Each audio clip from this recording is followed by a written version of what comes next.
I'm Corvette Wall with DV Auction, here with your feeder flash for Friday, April the 30th, brought to you in part by Vitalix. Try their new feedlot starter tub for the first 21 days on new arrival cattle. Think you'll like it. Get the blue tub. Visit Vitalix.com. Corn breaks $7 a bushel. It's unbelievable. We never thought that would happen just a few short months ago, but we should have been paying attention more when China was sopping up all of our cheap corn, and you know, a lot of people believe that we've really got a corn shortage.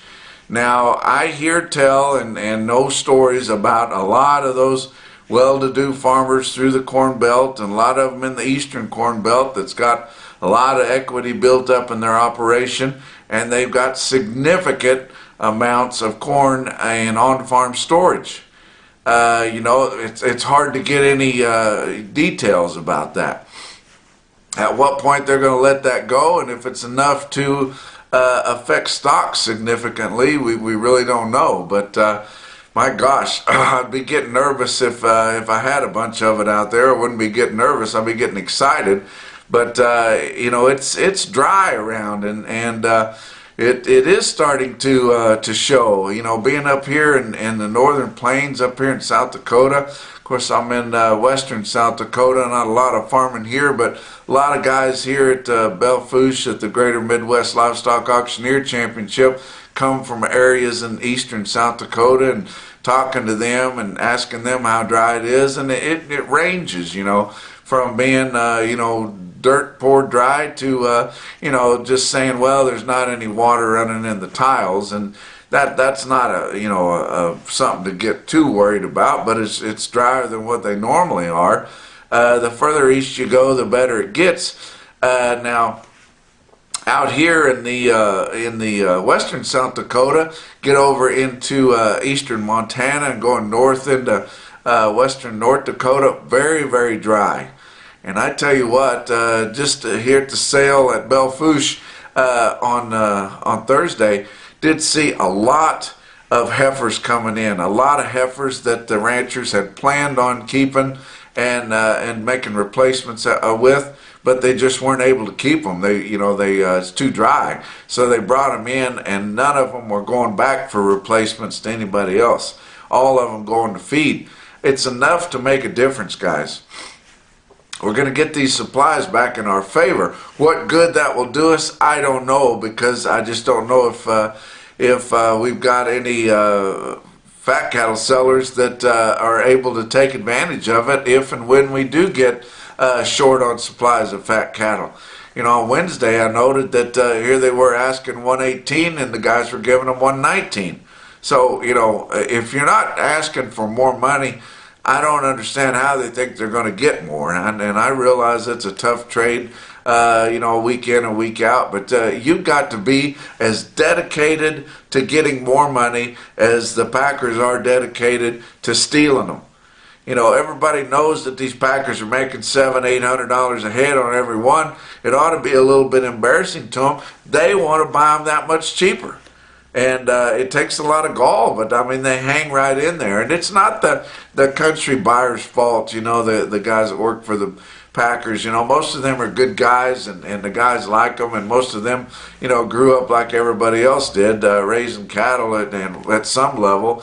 But it's kind of an unnamed, you know, person up there on the board somewhere that they're having to satisfy. And it's a struggle, week in and week out, pretty tough deal. But I want to tell you about the Greater Midwest Livestock Auctioneer Championship, which I was honored to be a judge on with several other esteemed judges there. The winner come out to be a kid named Zach Ballard from Mount Vernon, South Dakota. There were several good auctioneers. There were probably 7 that could have won it in a you know, one way or the other, you know, just with the scoring, just that's the way the chips fell there, but it was pretty good. It was a good time.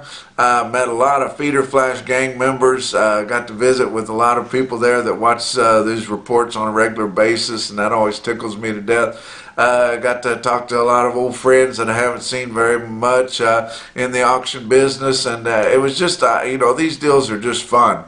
And in between, while they were tallying up the results and waiting on the next round, a lot of the guys that were judging were auctioneers, and it got to the point where Baxter was letting just about anybody get in there and auctioneer, and that was kind of scary. But it was a good time at Belfouche Livestock on Thursday. Let's talk about the board on Thursday. April live cattle futures up 52 cents at 119.47, kind of encouraging there. June up 60 at 116.05. Going out from there, they were down 20 cents to mostly up, and as much as 92 cents higher. So that gives a little bit of confidence. The last couple of days in the cattle pits haven't been terrible. April feeder cattle up 60 cents. Now, they're going off the board right now. So those nearbys, the April contract anyway, you can't pay a whole lot of attention to those, especially on your feeder cattle. It's just jostling in there to get hooked up with your CME cash feeder cattle index, because that's the way they settle that. But when you go forward, so your April feeder cattle contract was up 60, 134.47. Your latest CME cash feeder cattle index was just a pinch over 135. They get in there pretty close where nobody really wants to do the cash settlement. But your May contract, which does have quite a bit of trade in it still, of course, go out further later in the month, that's when you see most of it. But May contract up 87 cents at 135.85. And you go forward on your feeder cattle contracts, up 52 to up 97. And your nearby corn was higher again. Like I mentioned, it broke $7 a bushel, but it didn't frighten the people that are investing in feeder cattle, because feeder cattle are a commodity. We've got tighter numbers of them, guys, and like anything else, they should go up. Maybe we're going to have to just kind of hold back on feeding some of these cattle until we get to the new crop. Your new crop corn, of course, it's higher all the time. It wasn't much higher on Thursday, but still sitting at 546 and a quarter. But that sounds a hell of a lot better than what it is right now. May contracts of corn up 15 3/4 cents on Thursday at 702. Beans down 15 1/4, and they were down pretty hard there middle of the week too, but settled at 15.42 1/2 on Thursday's session. How about your fat cattle trade? Not too much, really. We've got some business to do here on Friday, and I'm not sure where that's going to settle at. Of course, they've been acting like they were full, and they've been buying for 2, 3, and 4 weeks out here for the last couple of weeks, and guys just keep selling them to them. They're going to act like they're full, but they need some cattle here on Friday. And I would say we'll get some trade. Not sure exactly where it's going to be, but on Thursday, Iowa traded about 2,600s all, only 12,700 head for the week. A little bit of live sales from 119 to 120, and a dressed range that was pretty wide from 188 all the way to 195. So, but not really enough of it to really, put your thumb on and see exactly what where it's established at. We established it a little bit there earlier in the week at 192, but now we've got a range on both sides of that. How about Nebraska? About 600 head on Thursday, not much at all. 21,900 head for the week. A little bit of dress trade from 188 to 195 again. Kansas only 800 head on Thursday, only 7,600 head for the week. Kansas is where they need to trade cattle here today on Friday, and they need to trade a lot of them. Only 118, just a few loads there at 118. Texas and Colorado didn't have any sales at all on Thursday. Texas 9,100 head for the week. That's actually more than they've been selling here lately. And Colorado about 2,400 head for the week, and they don't hardly sell anytime. Box beef cutout values higher again. It's unbelievable how much higher they are. Almost $3 a pound for box beef cutout values, and they're buying our fats dressed from 188 to 195. It's ridiculous and embarrassing for the cattle industry. Choice cuts on Thursday afternoon settled at $293.76, up another $1.26. Select $279.79, up 79. Slaughter, pretty good pace there, 477,000 up through Thursday. That's 1,000 less than last week, but we should have a big Saturday, guys. and 310,000 a year ago with COVID was in full bore. So this week's kill 167,000 more than the same week a year ago. Actual dressed carcass weights come in for the week ending April 17th. It's unbelievable how they just keep going up, but average dressed steer carcass weight 898 pounds, up 4 pounds. What are you talking about? But I am hearing, this week, and maybe it started last week, guys are starting to shuck these cattle at lighter weights and at least put them on the show list.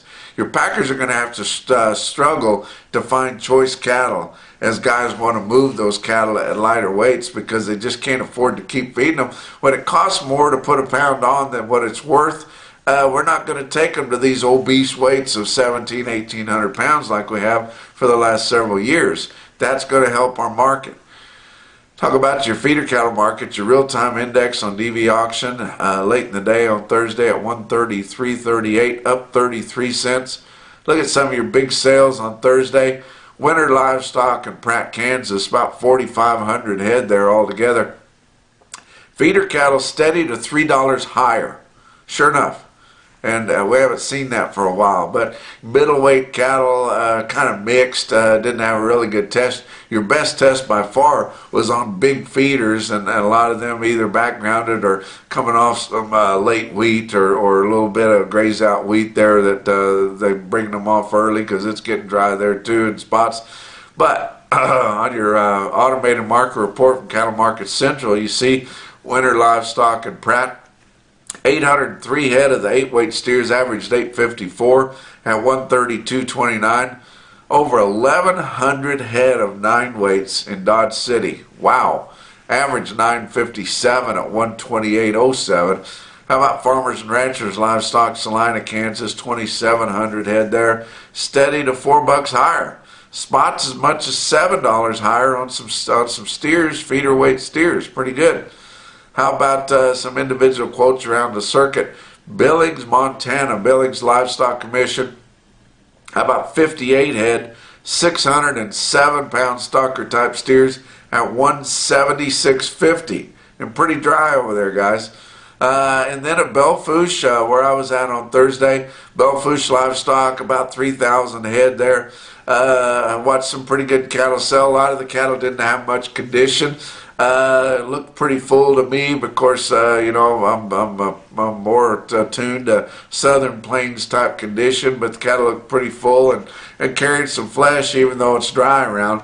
But 92 head, 667-pound steers in Bell bring $161. How about winter livestock in Pratt had the best quote in your Zach Tran top quote for the day. 51 head, 906-pound steers bring $134.85.